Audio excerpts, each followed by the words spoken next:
Hello students, आज का हमारा टॉपिक है determination of empirical formula by using combustion analysis. Last lecture में हमने डिस्कस किया था कि एम्पिरिकल फार्मूला डिटरमाइन करने के दो मेथड होते हैं, परसेंटेज कंपोजिशन और दूसरा मेथड है थ्रू कंबस्शन एनालिसिस। पहला मेथड हमने डिस्कस कर लिया था।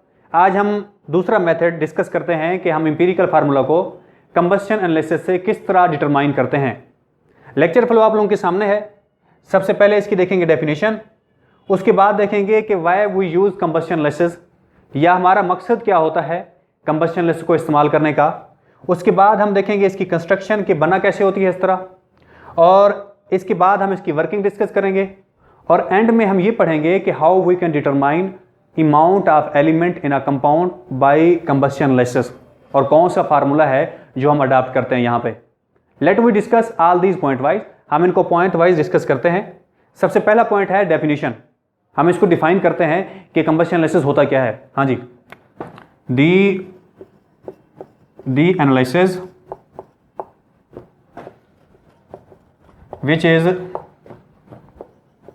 which is made to determine the amount of elements present in compound by combustion of organic compound in the excess of oxygen। हाँ जी, मैंने क्या बताया? मैंने ये बताया कि हमारे पास ऐसी एनालिसिस जो किसी भी कंपाउंड में मौजूद एलिमेंट्स की अमाउंट को डिटरमाइन करने के लिए इस्तेमाल होती है, उसे हम नाम देते हैं कंबस्शन एनालिसिस। मैकेनिज्म क्या होता है? मैकेनिज्म ये होता है जिस कंपाउंड के अंदर से हमें एलिमेंट की अमाउंट फाइंड करनी होती है, वो कंपाउंड बर्न किया जाता है, उसकी कंबस्शन की जाती है, और उसकी कंबस्शन किस मौजूद में की जाती है? उसकी कंबस्शन ऑक्सीजन की एक्सेस अमाउंट में की जाती है, और उसके रिजल्ट में हम उनकी एलिमेंट्स की अमाउंट फाइंड करते हैं। That's called combustion analysis. अब सवाल ये पैदा होता है कि कंबस्शन एनालिसिस को हम यूज़ क्यों करते हैं। बेसिकली ये एलिमेंटल एनालिसिस की एक एग्जांपल है। एलिमेंटल एनालिसिस क्वालिटेटिव भी होती है, क्वांटिटेटिव भी होती है।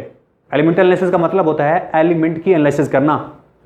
अब ये जो क्वालिटेटिव होती है, क्वालिटेटिव का मतलब ये होता है कि किसी भी कंपाउंड में मौजूद एलिमेंट की काइंड फाइंड करना कि कौन कौन से एलिमेंट मौजूद हैं। और क्वांटिटेटिव वो होती है जो किसी कंपाउंड में मौजूद अमाउंट को फाइंड करती है। समझ आ गई मेरी बात? अब हम इसको इस्तेमाल क्यों करते हैं? बेसिकली इसको हम ऑर्गेनिक कंपाउंड के अंदर मौजूद एलिमेंट्स की अमाउंट को फाइंड करने के लिए इस्तेमाल करते हैं, बाकियों के लिए हम इसको इस्तेमाल नहीं करते। और ऑर्गेनिक कंपाउंड को हम बर्न करते हैं in the excess of oxygen, और उसकी बर्निंग के रिजल्ट में जो प्रोडक्ट बनते हैं, उनके प्रोडक्ट से हम लोग एलिमेंट को डिटरमाइन कर सकते हैं, एलिमेंट्स की अमाउंट को फाइंड कर सकते हैं। क्लियर हो गया? इसके बाद हम देखते हैं कि हमारे पास इसकी कंस्ट्रक्शन कैसे होती है। कंबस्शन एनालिसिस हम आप किस तरह करते हैं, किस इंस्ट्रूमेंट में करते हैं, और ये बना किस तरह होता है हमारे पास इसमें इंस्ट्रूमेंट। हाँ जी,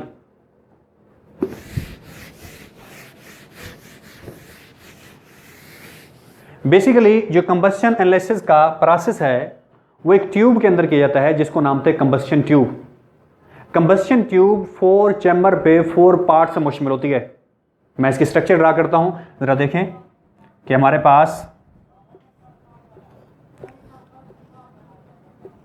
एक पार्ट है इसका, एक चैम्बर, ये दूसरा चैम्बर हो गया,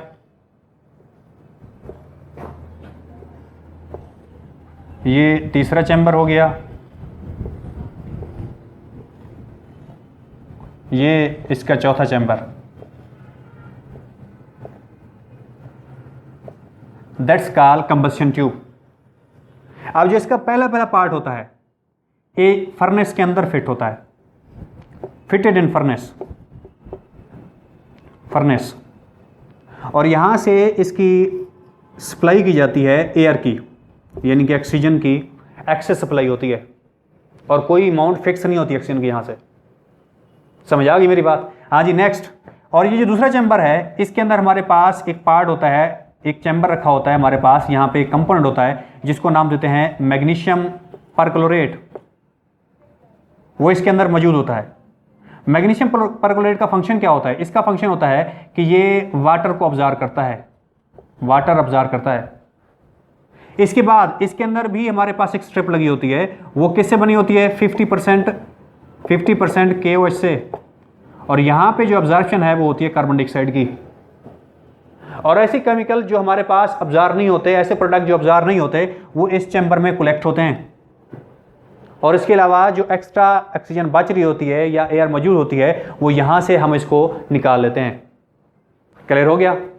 समझ आ गई मेरी बात? अब इसका है हमारे पास एंड में है वर्किंग, कि हम लोग इसकी वर्क कैसे करते हैं, इसकी फंक्शन किस तरह होता है। अब जो ऑर्गेनिक कंपाउंड जिसकी हमने एलिमेंटल एनालिसिस करनी है उसका वे करते हैं, उसका मैस लेते हैं थोड़ा सा, जैसे 5 ग्राम, 10 ग्राम, 20 ग्राम, कुछ भी, उसको लेके हम इस चैम्बर में रखते हैं। ये जो चैम्बर जो फर्नेस के अंदर फिट है, और इस ऑर्गेनिक कंपाउंड को हम बर्न करते हैं।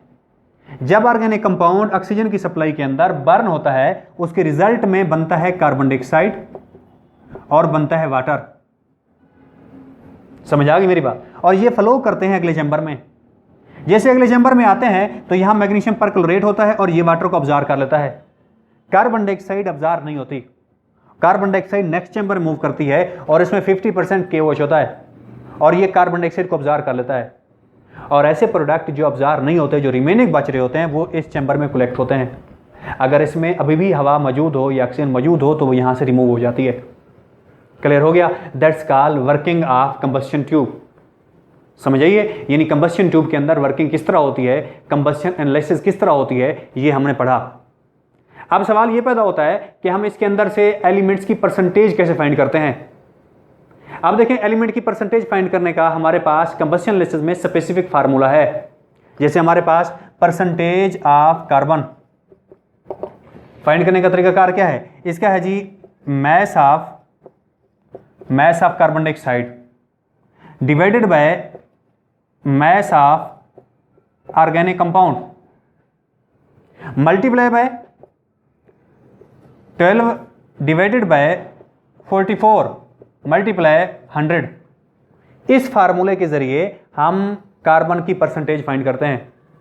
अब सवाल यह पैदा होता है कि कार्बन की परसेंटेज को यूज करने का या डिटरमाइन करने का हम लोग कॉमन फार्मूला इस्तेमाल क्यों नहीं करते जो हम पहले पढ़ते आते हैं? क्योंकि हमारे पास यहां पे जो कार्बन है वो फ्री स्टेट में नहीं है और यहां पे कार्बन मौजूद है कार्बन डाइऑक्साइड की फॉर्म में, और कार्बन डाइऑक्साइड का भी हमें मैस मालूम नहीं है। पहले हमें कार्बन डाइऑक्साइड की अमाउंट फाइंड करनी होगी कि इस कंपाउंड से कितना निकली है। उसके लिए हमारे पास ये फार्मूला आ जाता है, ये पार्ट आ जाता है। जब हमारे पास कार्बन डाइऑक्साइड की अमाउंट डिटरमाइन हो जाती है तो उसी से हम लोग क्या फाइंड कर लेते हैं? कार्बन की परसेंटेज। तो इस तरह ये दो पार्ट मिलते हैं तो हमारे पास कार्बन की परसेंटेज फाइंड होती है।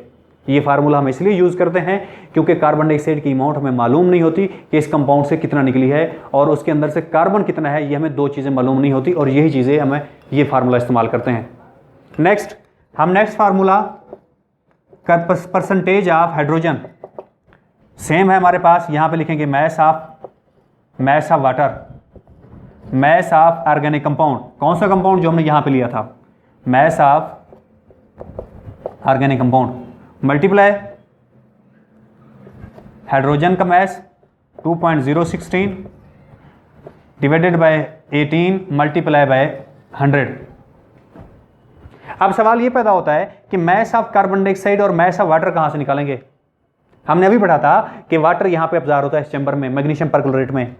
अब यहां जो मैग्नीशियम परक्लोरेट की स्ट्रिप होती है हमारे पास, जो मैग्नीशियम परक्लोरेट रखा होता है उसकी अमाउंट पहले से पता होती है क्योंकि हमने खुद वे करके रखा होता है। जैसे सपोज हमने इसका जो वे किया हुआ है वह है 500 ग्राम। आफ्टर ऑब्जर्प्शन ऑफ वाटर हम इसका मैस फिर से मालूम करते हैं। सपोज ऑब्जर्प्शन ऑफ वाटर के बाद हमारे पास इसका जो मैस है 550 ग्राम हो गया है। इसके दरमियान डिफरेंस फाइंड करेंगे, वो आ जाएगा 50 ग्राम। अब ये जो 50 ग्राम डिफरेंस आएगा वो वाटर का मैस होगा। क्लियर हो गया? अब इसी तरह हम लोग कार्बन डाइऑक्साइड का मैस भी यहां पे फाइंड करते हैं। यहां जो 50% KOH होता है इसका मैस पहले से हमने मालूम किया होता है, पहले से फिक्स किया होता है। अब इसके बाद जब कार्बन डाइऑक्साइड की अब्जॉर्प्शन हो जाती है उसके बाद इसका मैस हम लोग फिर से मेजर करते हैं और पहले वाले मैस में बिफोर अब्जॉर्प्शन आफ्टर अब्जॉर्प्शन में हम डिफरेंस मालूम करते हैं। जो डिफरेंस आता है वो मैस ऑफ कार्बन डाइऑक्साइड होता है और वो वैल्यू यहाँ पे पुट करते हैं। क्लियर हो गया। एंड में आता है जी परसेंटेज ऑफ ऑक्सीजन।